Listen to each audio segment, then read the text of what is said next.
Assalamualaikum warahmatullahi wabarakatuh. Perkenalkan, nama saya Ardillah, NIM 18.900.001, Prodi Manajemen Pendidikan Islam.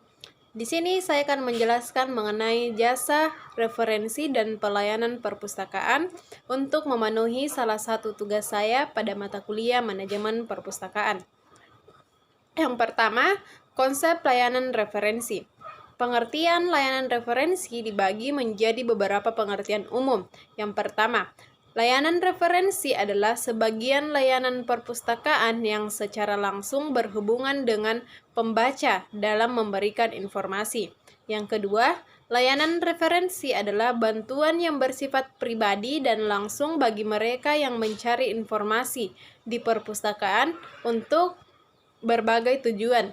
Dan yang terakhir adalah layanan referensi adalah bantuan yang bersifat pribadi yang diberikan secara langsung dan simpatik dalam rangka menginterpretasi koleksi perpustakaan untuk kepentingan studi dan riset. Tugas layanan referensi. Tugas layanan referensi antara lain yang pertama memberikan layanan referensi yang bersifat secara langsung, yang kedua memberikan informasi baik yang bersifat umum maupun yang bersifat ilmiah untuk tujuan studi dan penelitian.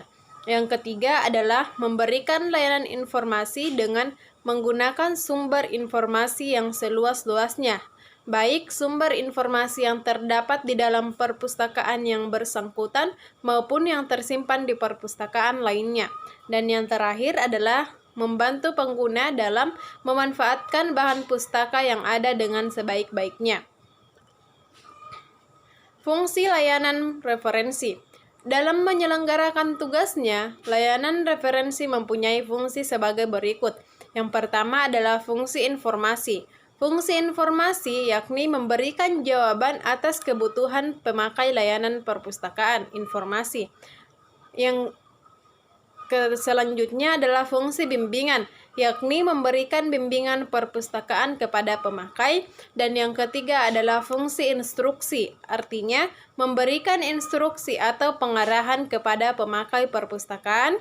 Yang keempat adalah fungsi supervisi, yang kelima fungsi bibliografi, dan yang terakhir adalah fungsi evaluasi. Jenis-jenis koleksi referensi. Ada sangat banyak jenis-jenis koleksi referensi. Yang pertama adalah kamus. Kamus adalah buku yang berisi daftar kata-kata suatu bahasa atau daftar terminologi suatu subjek yang disusun sedemikian, umumnya secara alfabet dengan keterangan arti dan penggunaannya. Yang kedua adalah ensiklopedia atau ensiklopedia adalah suatu ringkasan ilmu pengetahuan yang paling penting untuk kemanusiaan dan disusun secara sistematik. Yang ketiga adalah direktori. Direktori yaitu buku petunjuk yang berisi daftar nama-nama orang atau daftar nama-nama organisasi yang disusun secara alfabet dan sistematis menurut subjek. Yang keempat adalah almanak. Almanak adalah buku yang aslinya berisi seperti kalender yang mencatat perubahan-perubahan cuaca, ramalan astronomi, dan lain-lain. Yang selanjutnya adalah biografi. Biografi adalah ringkasan singkat mengenai suatu orang atau perkenalan singkat mengenai orang lain. Yang selanjutnya adalah buku statistik yang berisi sumber informasi yang siap pakai dalam bidang pengetahuan tertentu. Yang selanjutnya adalah sumber geografi, biasanya berupa atlas atau peta. Yang selanjutnya buku tahunan. Yang selanjutnya buku petunjuk adalah terbitan yang berisi petunjuk dan aturan dari suatu subjek. Dan yang terakhir adalah buku pegangan. Buku pegangan semacam buku referensi yang dapat menjawab pertanyaan khusus seperti statistik dan aturan kata-kata suatu ungkapan. Bagian selanjutnya adalah konsep layanan perpustakaan. Secara definitif, layanan artinya melayani, yaitu kegiatan yang dipersiapkan untuk memberikan jasa terhadap materi produk yang dimiliki perpustakaan, dapat dimanfaatkan kepada masyarakat yang membutuhkan. Kemudian, tujuan perpustakaan memberikan layanan bahan pustaka kepada masyarakat pemakai adalah agar bahan pustaka yang dimiliki perpustakaan dapat dimanfaatkan dengan sebaik-baiknya oleh pemakai. Yang selanjutnya adalah unsur-unsur layanan. Dalam kaitannya menciptakan kegiatan layanan perpustakaan yang baik, diperlukan unsur-unsur penunjang yang mendukung kelancaran kegiatan layanan perpustakaan. Unsur-unsur yang dimaksud antara lain: yang pertama, fasilitas. Kegiatan layanan harus dilengkapi dengan fasilitas yang baik, sarana dan prasarana yang memadai agar tujuan dan fungsi perpustakaan dapat terpenuhi. Yang kedua adalah koleksi. Koleksi merupakan unsur utama dalam penyelenggaraan layanan perpustakaan.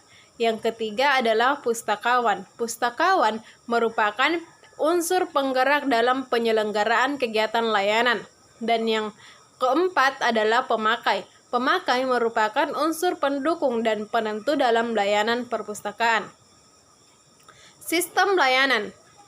Layanan perpustakaan merupakan salah satu kegiatan teknis yang pada pelaksanaannya perlu perencanaan yang matang. Ada 3 jenis akses layanan di perpustakaan, antara lain, yang pertama adalah akses layanan terbuka. Akses layanan terbuka ini memberikan kebebasan kepada pemakai untuk mencari koleksi yang diperlukan. Pemakai diizinkan langsung ke ruang koleksi perpustakaan untuk memilih dan mengambil koleksi yang diinginkan. Yang kedua adalah akses layanan tertutup. Dalam artian, pemakai tidak boleh mengambil koleksi di rak, tetapi harus melalui petugas perpustakaan. Oleh karena itu, pemakai harus mencari nomor panggil koleksi melalui katalog yang telah disediakan oleh perpustakaan. Yang terakhir adalah akses layanan campuran. Akses layanan campuran ini menerapkan 2 sistem layanan sekaligus, yakni akses layanan terbuka dan akses layanan tertutup. Yang selanjutnya adalah layanan sirkulasi. Layanan sirkulasi bahan perpustakaan merupakan unsur penting dalam kegiatan perpustakaan. Betapapun besar koleksi yang dimiliki sebuah perpustakaan, kalau sirkulasi dan pemakainya tidak lancar atau sedikit saja yang memanfaatkannya, maka kecil arti perpustakaan tersebut. Begitupun dengan sebaliknya. Kegiatan layanan sirkulasi merupakan ujung tombak layanan perpustakaan, karena pada bagian sirkulasi inilah yang pertama kali pemakai harus berhubungan dengan masalah administrasi peminjaman, sehingga pengertian layanan sirkulasi dikenal juga dengan nama layanan peminjaman. Layanan pekerjaan pada bagian sirkulasi dibagi menjadi 7 bagian, antara lain yang pertama, pendaftaran peminjaman, yang kedua prosedur peminjaman, yang ketiga pemungutan denda, yang keempat pengawasan buku-buku tandon, yang kelima waktu peminjaman, yang keenam statistik peminjaman, dan yang terakhir adalah pinjaman antar perpustakaan. Mungkin itu yang bisa saya jelaskan. Terima kasih, sekian. Assalamualaikum warahmatullahi wabarakatuh.